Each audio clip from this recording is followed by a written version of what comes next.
kurang getar gak?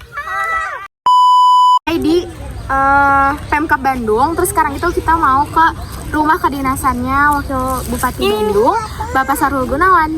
Yeay. Kecil banget. Sebelum itu kita mau kasih makan rusa dulu.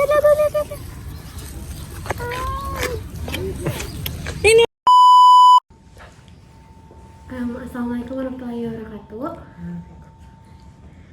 Jadi hari ini aku udah bertemu sama narasumber untuk tugas bahasa Sunda. Jadi pertama-tama Tante apa kabar? Alhamdulillah. Alhamdulillah. Jadi permisi Tante, untuk memulai pertanyaan-pertanyaannya mungkin dimulai dari siapa namanya Tante sama apa sih kesibukan Tante akhir-akhir ini? Oke. Aku nama lengkapnya Isya Fahrana. Aku bekerja di sebagai content creator. Terus kesibukan aku selain mengurus keluarga, ya bikin konten, terus mengisi kesibukannya kan kalau aku tuh schedule-nya nggak pasti ya, jadi kalau misalnya lagi nggak ada job ya full time di rumah gitu.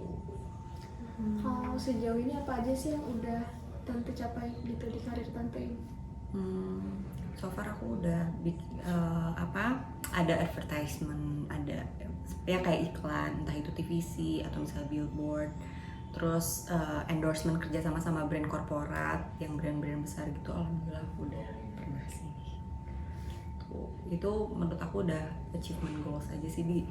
Kan ibu rumah tangga juga tuh maksudnya kayak apa ya, masih ada penghasilan dengan bekerja dari rumah tuh menurut aku itu sebuah kemudahan sih buat aku gitu.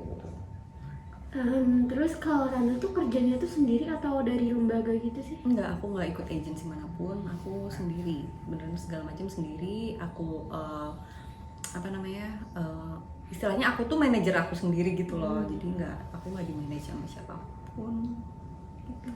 Terus mungkin sebenarnya balik lagi ke pertanyaan sebelumnya, kayak gimana sih cara Tante mencapai semuanya gitu? Gimana cara Tante bisa nyampe Tante yang sekarang? Kalau dulu memang dari SMP aku udah ikut kayak kontes gadis sampul kayak gitu-gitu. Terus dari situ kerjaan ada foto untuk brand lokal lah, atau misalnya majalah-majalah lokal Bandung. Kalau zaman dulu aku masih muda tuh banyak tuh majalah-majalah lokal Bandungnya. Dari dulu tuh bayarannya cuma 50.000 atau bahkan di barter baju. Itu tuh gara-gara dulu masih muda, masih seneng ya yang kayak gitu-gitu, sampai akhirnya mungkin engagementnya jadi meluas. Akhirnya alhamdulillah rezekinya ada gitu. Selanjutnya nama saya Arya. Nama saya Rais. Di sini untuk melanjutkan pertanyaan yang dari sebelumnya, saya ingin bertanya, selama menjalankan karir Tante itu kendalanya ada apa? Pertama, saingan yang lebih muda itu banyak, terus dan range-nya lebih luas kan. Kalau yang muda itu segala macam bisa, kalau sedangkan aku misalnya hanya di fashion atau misalnya parenting, jadi si cakupannya lebih menyempit dibanding aku dulu masih muda. Misalnya kayak 5 tahun yang lalu tuh udah beda banget sekarang gitu. Itu aja kendalanya, cuman maksudnya kayak kalau aku percaya bahwa rezeki itu gak akan ketuker, jadi ya ada aja alhamdulillah aku sekarang gitu. Kalau dari kendalanya itu, motivasi Tante agar tetap terus maju itu gimana? Itu konsisten, jadi walaupun emang nggak lagi ada pekerjaan apapun, aku tetap harus update di sosial media, entah itu apapun. Jadi memang kuncinya itu adalah konsisten. Nah selanjutnya harapan Tante untuk karir Tante selanjutnya apa? Aku pengen tetap bisa menggait brand-brand korporat. Semoga mereka bisa terus bekerja sama. Aku juga itu berarti jadi acuan aku untuk terus konsisten untuk membuat konten, atau misalnya jadi inspiring buat orang-orang, apalagi misalnya yang follow aku atau misalnya audiens aku itu adalah orang-orang yang masih muda atau ibu muda, bahkan 80% followers aku itu adalah perempuan. Jadi mudah-mudahan aku terus bisa jadi inspirasi orang-orang, terutama perempuan gitu. Jadi mungkin itu motivasinya adalah aku terus belajar, nggak bisa kayak belajar tuh nggak berhenti sampai di mana tempatnya tuh nggak gitu. Nah selanjutnya boleh nggak kita minta motivasi Tante? Oke. Waduh, atau saran mungkin ya? saran. Oke, ini buat anak-anak muda, paling kalian umurnya masih berapa belas sih? 16 16 tahun. Apa ya?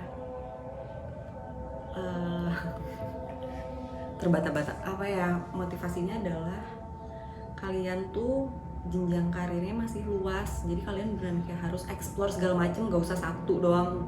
Karena kalian merasa kalian bisa di A, jadi kalian nggak mau nyobain B gitu. Padahal tuh mencoba segala macem mengasah otak kiri dan kanan tuh beneran emang harus. Jadi emang pasti kalian tuh nggak mungkin cuma punya satu keahlian, itu pasti banyak gitu. Jadi kalian mumpung masih muda, cobain segala macem challenge yang ada di kehidupan gitu. Pokoknya jangan pernah berhenti belajar, explore, apalagi sekarang udah zaman modern, pasti platform untuk belajar tuh banyak gitu. Jadi pastinya akan lebih mudah di generasi kalian dibanding di generasi aku zaman dulu gitu. Mungkin sekian dari sesi wawancara kita. Makasih banyak Mbak Tanto udah diwawancarain. Kapan aja boleh. Jadi jangan lupa untuk saran yang tadi diserap baik-baik buat teman-teman semua. Terima kasih. Berarti harus agak kesini ya, kamunya kelihatan nggak? Ya, agak maju sedikit, Nek. Ya.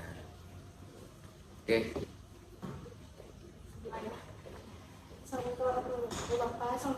Udah belum? Udah direkam belum? Udah. Voice note sudah? Ya, oke. Ya, lagi. Bapak gimana kabar? Baik, alhamdulillah. Mungkin perkenalan lagi ya. Aku Sarah Nugari. Aku minta Angga. Aku Ika. Oke. Ini mau wawancara tapi kayak informal aja. Asik-asik aja dari sana gitu. Ya. Mungkin dimulai dari Bapak kan sebelumnya ini pernah pergi ke dunia gitu ya. Jadi itu awal mulanya doang itu kayak gimana sih? Awal bulan Bapak dapat karya gitu. Ya. Awalnya karena memang merasa punya talenta di entertain, akhirnya mencoba untuk mengeksplor dan di kompetisi akhirnya meningkatkan kemampuan di bidang lain ya. Saya merasa punya talenta selain kuliah tetap dijalankan karena memang waktu itu diperbolehkan sama orang tua itu setelah SMA untuk mengepakkan sayapnya lah di entertain dengan ini festival yang lebih luas lagi selain yang kecil di lingkungan ya. Dari situ dengan bekal dukungan dari orang tua secara real ya akhirnya mencoba untuk konsisten ya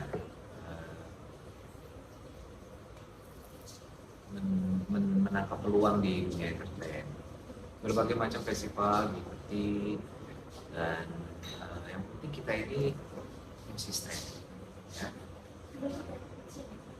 Dari kecil sih memang sudah sering ikut di acara-acara 17 Agustusan.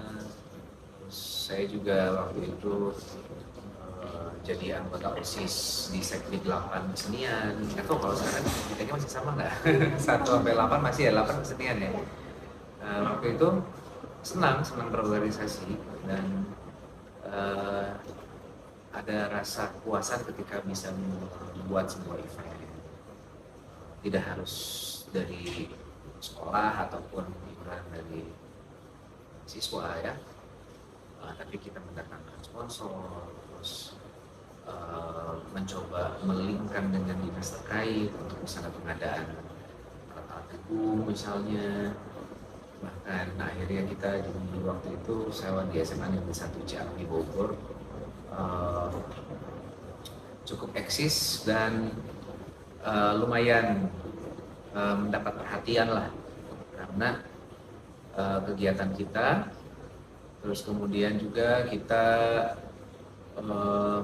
juga jadi kompetitor dari semuanya. Oh, semuanya. Kembali lagi di Taman Uncang. Unca. Kita Una udah Dharma. selesai. Iya, kita udah beres. Kita udah keren banget. Tadi dapat banyak banget motivasi. Terus juga kita benar-benar dijelasin perjalanannya Kang Sahrul. Terus kayak wah mantap. Mantap banget. Mantap jiwa. Semoga kalian Bisa jadi kayak Kang Sahrul. Bisa termotivasi. Ya. Dan ingat terus pesannya Kang Sahrul. Jangan pernah 2B. Jangan lupa 2B, berdoa dan belajar. Betul sekali. Dadah. Dadah. Bye bye.